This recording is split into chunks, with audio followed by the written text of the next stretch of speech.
আপনি কি এরকম কোনো ফেসবুক প্রোফাইল দেখেছেন যেটা দেখলেই মনে হচ্ছে এটা একটা আর্ট গ্যালারি এবং প্রত্যেকটা ছবি যেন এক একটা গল্প বলে? আমার ফেসবুক ফ্রেন্ড ইয়াকুব, ওনার প্রোফাইলটা আমি যেটা দেখলাম, দেখে যেটা মনে হলো যে ওনার প্রত্যেকটা ছবি এক একটা গল্প বলছে। ছবির সাথে রিলেটেড টেক্সটগুলো আমরা দেখতে পাচ্ছি, একটা সিনেমাটিক টাচ আমরা দেখি যে ওনার প্রত্যেকটা ছবিতে।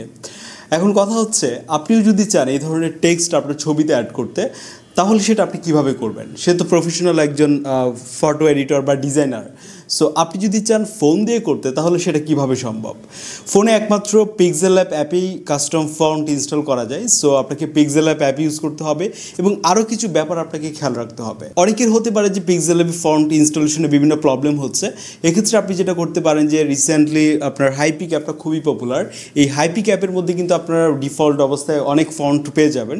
সো ওই ফন্টগুলো দিয়ে কিন্তু আপনি কাজ করতে পারেন। আর আপনি জানেন যে এখনকার সময় প্রচুর অ্যাস্থেটিক ফন্ট রিলিজ হচ্ছে এবং এই ফন্টগুলো যদি আপনি চান এক্সপিরিয়েন্স করতে আপনার ছবির মাধ্যমে, তাহলে এগুলো আপনি ট্রাই করতে পারেন। সো আমার মনে হয় যে টিপিক্যাল স্টাইল যেটা আমরা নর্মালি ছবি পোস্ট করি, বা অনেকে লাইট রুম দিয়ে ফটোকে সিনেমাটিক কালার গ্রেডিং করছে, সো এর পাশাপাশি আপনি যদি সেখানে সিনেমাটিক টেক্সট ইউজ করতে পারেন, তাহলে এটা আমার কাছে মনে হয় যে আরও বেশি অ্যাটেনশন গ্র্যাব করতে পারে যারা আপনার ছবিগুলো দেখবে সোশ্যাল মিডিয়াতে।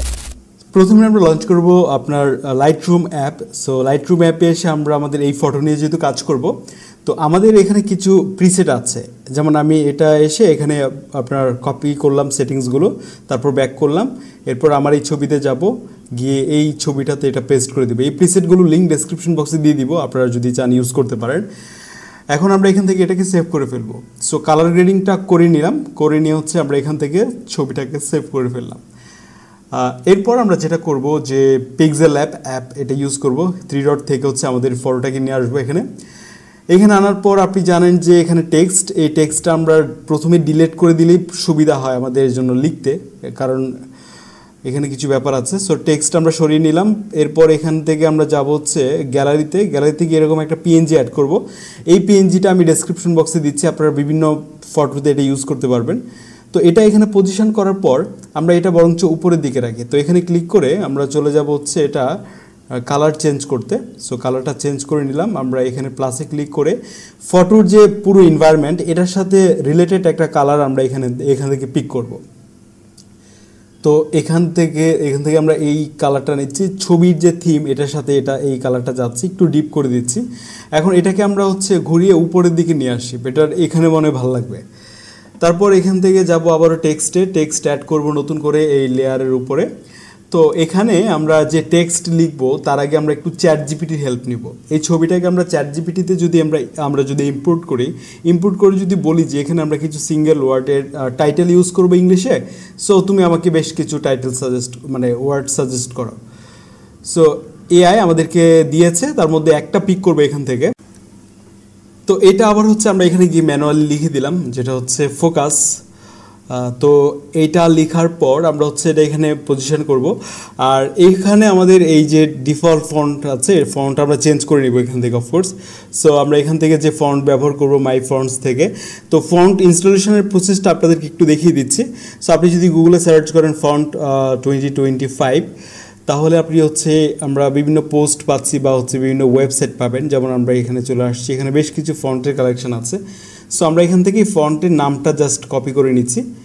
আপনারা বিভিন্ন জায়গায় বিভিন্ন ধরনের ফন্ট পাবেন, এগুলো আপনারা জানেন। সো আমরা এটা দিয়ে দিলাম, তারপর লিখলাম যে এখানে আপনার ফন্ট, বা আপনারা যদি লিখেন যে মডার্ন ফন্ট বা ফন্ট কালেকশন, তাহলে প্রচুর সাইট পাচ্ছেন। সো আমরা দেখতে পাচ্ছি এটা এই ওয়েবসাইটে আছে এই ফন্টটা। তো এখান থেকে আমরা এই ফন্টটা ডাউনলোড করে নিলাম। তো এই দিকটাতে আসার পর আমরা আবারও এখানে ডাউনলোড বাটন পাবো। তো এখান থেকে আমরা এটাকে ডাউনলোড করে নিলাম। এখন আমরা যে ফাইল ম্যানেজারে দেখবো একটা জিপ ফোল্ডার আসছে, ডাউনলোড হয়েছে। সো এটা ক্লিক করে হচ্ছে আপনাকে এক্সট্রাক্ট করতে হবে। আমরা ফাইলটা এক্সট্রাক্ট করে নিলাম। এক্সট্রাক্ট করার পর হচ্ছে আমরা পিক্সেল ল্যাব অ্যাপে আবার যাব। সো পিক্সেল ল্যাব অ্যাপে গিয়ে হচ্ছে আমরা এই ফন্টটাকে ইনস্টল করব। তো ওই অ্যাপে যাওয়ার পর আপনি এখানে মাই ফন্টসের পাশে ফাইল আইকন পাবেন দুইটা। তো আপনি একটা না হলে আরেকটা ট্রাই করতে পারেন। আমি বাদিকেটাতে গেলাম, গিয়ে হচ্ছে আমি এখান থেকে ডাউনলোডস সেকশনটাতে চলে যাব। ওখানে গেলে আমরা দেখতে পাবো, আপনি নামটা মনে রাখবেন যে ফাইলটা ডাউনলোড করেছেন, তাহলে সহজে খুঁজে পাবেন। সো আমাদের ছিল হচ্ছে এটা। তো এটার ভেতর গেলে হচ্ছে আমরা ফন্টগুলো খুঁজে পাবো। তো এখানে আমরা প্রথমটাতে দেখি না, এটার ভেতরে নাই। সো আমরা এখান থেকে ব্যাক করলাম, ব্যাক করে দেখবো যে এটার ভেতরে হয়তো ফন্টগুলো আছে। সো এখানে যতগুলো ফরম্যাট আছে মানে স্টাইল আছে সবগুলো হচ্ছে আমরা এখান থেকে সিলেক্ট করে সিলেক্টে ক্লিক করলাম। এখন আমরা যদি নিচে আসি তাহলে দেখবো যে আমরা যে ফর্মটা ডাউনলোড করলাম এটা কিন্তু এখানে চলে আসছে। সো এখন আমরা আমাদের ফটোতে এগুলো ইউজ করতে পারবো। আমরা এখান থেকে যে কোনো একটা পিক করলাম, করে হচ্ছে আমরা এই ফন্টটা এখানে নিয়ে আসলাম। এখন দেখতে পাচ্ছেন কতটা মানে সিনেমাটিক লাগছে দেখতে। অ্যান্ড এখানে আমরা কালারটা চেঞ্জ করে দিতে পারি। আমরা এখান থেকে একটা হচ্ছে অরেঞ্জ কালার পিক করব। আমার মনে হয় যে এই কালার টোনের সাথে এটা খুব ভালো লাগবে। পারফেক্ট। এখন যেটা করব আমরা হচ্ছে এখানে আরও কিছু টেক্সট অ্যাড করতে পারি। তার জন্য আপনি যদি এখানে যান, গিয়ে আপনার মতো করে আপনি কিছু টেক্সট এই দিকটাতে জুড়ে দিতে পারেন, তাহলে দেখতে ভালোই লাগছে। আরেকটা কাজ করা যায়, সেটা হচ্ছে এখান থেকে আপনি হচ্ছে লাইনগুলো আপনার মতো করে রাখতে পারেন। এখানে প্লাসে গিয়ে আপনি যাবেন, আবারও গ্যালারিতে গিয়ে হচ্ছে আমি কিছু পিএনজি দিচ্ছি। আমার মনে হয় প্রত্যেকটা ছবির যে লোকেশান সেটা যদি আপনি ছবিতে শো করতে চান তাহলে আমার এই পিএনজিটা লাগবে। এই পিএনজি লিঙ্ক আমি ডেসক্রিপশন বক্সে দিচ্ছি, আপনার প্রত্যেকটা ছবিতে ইউজ করতে পারবেন। একদম হোয়াইট কালার করে দেওয়া আছে। জাস্ট এরপর আমরা আমাদের টেক্সটটা এখানে বসিয়ে দিব।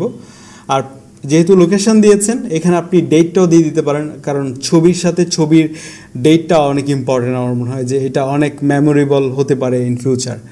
সো এটা আমরা এখান থেকে আমরা জাস্ট এখানে টাইমটা দিয়ে দিলাম।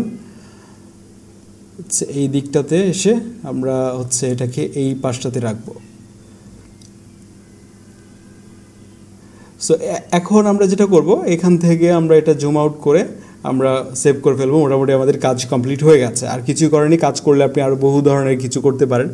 তো এখান থেকে আমরা অবশ্যই ডিফল্ট আছে এটাকে চেঞ্জ করে আমরা আলট্রাতে এটা সেভ করবো। দেখেন এটা দেখতে কতটা সিনেমাটিক লাগছে, আর আপনি আপনার মতো করে করতে পারবেন। আমি জাস্ট প্রসেসগুলো আপনাদেরকে দেখানোর চেষ্টা করেছি। এই ছিল আমাদের আজকের video. This is Adnan signing out. I will see you in the next one. আসসালামু আলাইকুম।